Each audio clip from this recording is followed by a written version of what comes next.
পেটের চর্বি অনেকেই পছন্দ করেন না। এছাড়া বিভিন্ন গবেষণায় দেখা গেছে যাদের পেটে অতিরিক্ত চর্বি থাকে বা ভুঁড়ি থাকে তাদের মধ্যে ডায়াবেটিস সহ আরো বিভিন্ন রোগবালাই হওয়ার ঝুঁকি বেশি। বিভিন্ন গবেষণার উপর ভিত্তি করে আজকে আমরা জানবো কিভাবে আমরা পেটের চর্বি কমাতে পারি এবং কিভাবে আমরা পেটের চর্বি হওয়া বন্ধ করতে পারি। তো প্রথমে চলেন দেখি আমরা কিভাবে এই পেটের চর্বি হওয়া বন্ধ করতে পারি। নাম্বার ওয়ান হচ্ছে আমাদের ট্রান্স ফ্যাট খাওয়া বন্ধ করতে হবে, মানে যে সমস্ত খাবারে ট্রান্স ফ্যাট থাকে সেই খাবারগুলি বর্জন করতে হবে।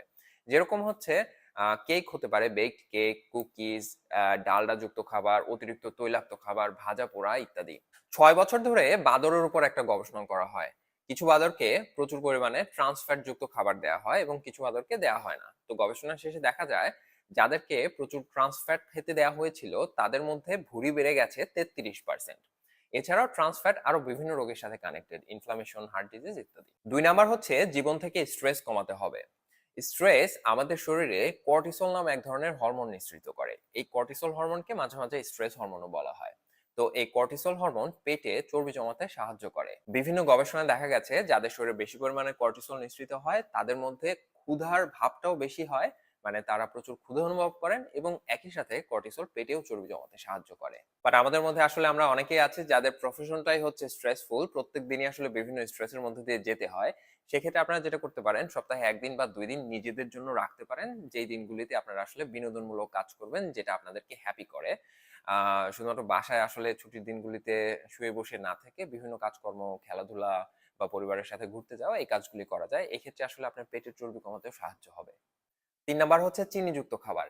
চিনিযুক্ত খাবার পেটে চর্বি জমাতে সাহায্য করে। এছাড়া যারা অতিরিক্ত চিনিযুক্ত খান তাদের আরো বিভিন্ন রোগের রিস্ক আছে এখানে, inflammation, heart disease, fatty liver ইত্যাদি। এছাড়া চিনির মধ্যে যে ফ্রুক্টোজ থাকে সেই ফ্রুক্টোজটা অনেকগুলো ক্রনিক রোগের সাথেও কানেক্টেড, এগুলো পাওয়া গেছে গবেষণায়। আর যারা সফট ড্রিঙ্কস খাচ্ছেন, মানে হচ্ছে Coke, Fanta, seven up, Sprite, এগুলো খাচ্ছেন, এগুলো হচ্ছে নর্মাল মিষ্টি খাবারের থেকেও বেশি খারাপ। তার 1 নাম্বার কারণ হচ্ছে আপনি যখন এই সফট ড্রিঙ্কস গুলো খাচ্ছেন আপনি জানেন না আপনি কতখানি মিষ্টি খাচ্ছেন, কারণ এর মধ্যে হচ্ছে ফসফরাস এবং ফসফনিক অ্যাসিডের বিভিন্ন কম্বিনেশন থাকার কারণে আপনার জিহ্বা আসলে ওই মিষ্টি স্বাদটা পায় না, যার ফলে হচ্ছে দেখা যায় অনেকখানিও আপনি খেয়ে ফেলছেন বাট আপনি জানেন না। 2 নাম্বার হচ্ছে আপনি যখন মিষ্টি জাতীয় খাবার খাচ্ছেন, সলিড খাবার, সেটা আপনি চিবাচ্ছেন, পেটে যাচ্ছে, হজম হচ্ছে, এরপরে মিষ্টিটা আপনার শরীরে যাচ্ছে। আপনি যখন লিকুইড খাচ্ছেন, মানে ড্রিঙ্কস এর সাথে খাচ্ছেন, তখন সেটা সরাসরি লিকুইড অবস্থায় আছে, সরাসরি অ্যাবজর্ব হচ্ছে।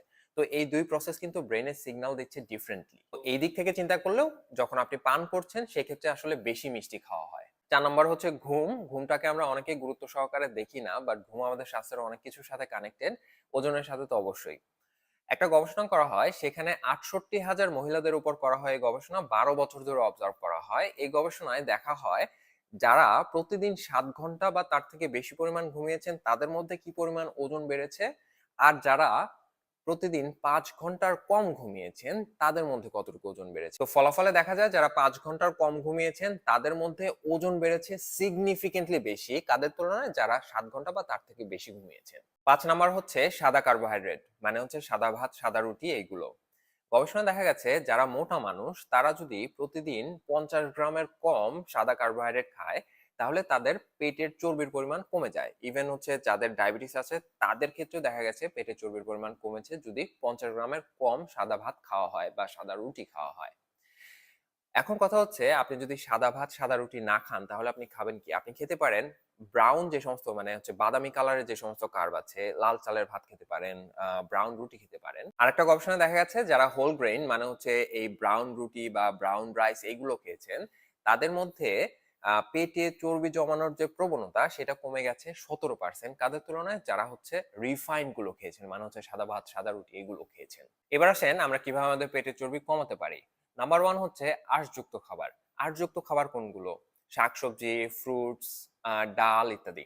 এরা যখন পেটে যায়, পেটে যাওয়ার পর পানি অথবা লিকুইড অ্যাবজর্ব করে একটা জেলের মতো ফর্ম করে, ফলে পেট ভরা ভরা অনুভব হয়, যার ফলে আপনি যতটুকু খাবার এমনিতে খেতেন তার থেকে অল্পতেই আপনার পেট ভরে যাবে এবং আপনি অতিরিক্ত ক্যালোরি নিবেন না, যেটা হচ্ছে আপনাকে এমনিতে ওজন কমাতে সাহায্য করবে। 1100 জন মানুষের উপর করা এক গবেষণায় দেখা যায় প্রতি 10 গ্রাম ফাইব্রাস ফুড বা আঁশযুক্ত খাবার বাড়ানোর ফলে পেটের চর্বি কমে হচ্ছে 3.7% করে। 2 নাম্বার হচ্ছে প্রোটিন। খাবারে প্রোটিন রাখতে হবে। প্রোটিনটা আপনাকে ক্ষুধার্ত করবে কম। আপনি সমপরিমাণে কার্ব বা ভাত জাতীয় খাবার যদি খেতেন আপনি যত দ্রুত ক্ষুধার্ত হবেন, প্রোটিন খেলে আপনি অত দ্রুত ক্ষুধার্ত হবেন না। বিভিন্ন গবেষণায় দেখা গেছে যারা খাবারে বেশি পরিমাণে প্রোটিন খায় তাদের মধ্যে পেটের চর্বি জমার পরিমাণ যারা কম প্রোটিন খায় তাদের থেকে অনেক কম। ৩ নাম্বারটা একটু কঠিন, দৌড়াতে হবে। যদিও একটু কঠিন কাজ, বাট অনেক গবেষণায় দেখা গেছে দৌড়ানোটা হচ্ছে পেটের চর্বি কমানোর জন্য সবথেকে ইফেক্টিভ ব্যায়াম। যদিও কিছু গবেষণা আবার দেখা গেছে হাই ইন্টেন্সিটি ব্যায়ামটা বেশি ইফেক্টিভ। বাট যেটাই আপনি করেন, মেইনলি এটা নির্ভর করে হচ্ছে আপনি কতটা সময় ধরে করছেন এবং কত ফ্রিকোয়েন্ট করছেন। মানে হচ্ছে আপনি কি সপ্তাহে ২ দিন করছেন নাকি ৩ দিন করছেন, এবং যখন আপনি করছেন তখন কি ১০ মিনিট করছেন নাকি ১ ঘন্টা করে করছেন। বাট এটা খুবই ইফেক্টিভ একটা ব্যাপার। আপনারা যারা সত্যিই পেটের চর্বি কমাতে চান, এইটা অবশ্যই ট্রাই করতে হবে। ৪ নাম্বার হচ্ছে ওয়েট লিফটিং। ওয়েট লিফটিংটা সবার জন্য প্রযোজ্য নাও হতে পারে। অনেকেই আছেন যারা একটু বেশি মোটাসোটা, তাদের ক্ষেত্রে আসলে ওয়েট লিফটিংটা একটু কঠিনই হয়ে যাবে। তারা হচ্ছে দৌড়ানো বা হাঁটা থেকে শুরু করতে পারেন এবং পরবর্তীতে যখন আপনার শরীর একটু ফ্লেক্সিবল হবে তখন ওয়েট লিফটিং ট্রাই করতে পারেন। একটা গবেষণায় দেখা গেছে দৌড়ের সাথে ওয়েট লিফটিং এর যদি কম্বিনেশন করা হয়, সেটা হচ্ছে পেটের চর্বি কমানোর জন্য সবথেকে বেশি ইফেক্টিভ। ৫ নাম্বার হচ্ছে চর্বিযুক্ত মাছ খেতে হবে। চর্বিযুক্ত মাছে ওমেগা 3 ফ্যাটি অ্যাসিড থাকে। এটা হচ্ছে ব্রেনের জন্য খুবই ভালো এবং শরীরের আরো অনেক জায়গাতেই গুরুত্বপূর্ণ ভূমিকা পালন করে। গবেষণায় দেখা গেছে চর্বিযুক্ত মাছ লিভারের চর্বি এবং পেটের চর্বি দুইটাই অনেক সিগনিফিকেন্ট অ্যামাউন্টে কমাতে সাহায্য করে। ভালো থাকবেন সবাই। আসসালামু আলাইকুম।